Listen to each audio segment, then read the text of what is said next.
Today is brand out jud mga day. Nag-brand out jud init kay sa nga tanan walay kuryente. Grabe kay kainit jud oh.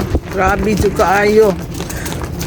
Sus, no ako. Nag-brand out ba sa inyo ang lugar?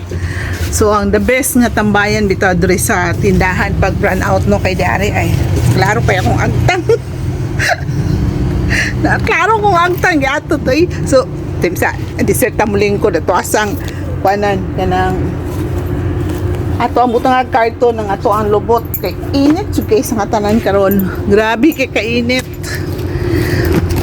So diri ang the best nga tambayan pag brand out. Kay kuan nice kayo yung view. Tanawan niyo ang view. Manay view diha oo. Nice kayo no. Kahoy kagahapon panigi pagputlan ay kana giputlan na siya kagahapon kay nisangko na sa atop. So init katong napanikwan dari yung mga dahon landong hangin kayo oh. Muna diha oh, nice kayong garden sa kumawagay na namaak sa lubot. Toy. Yeah. Brown out. Sobra kay ka brown out og init kay sa tanan.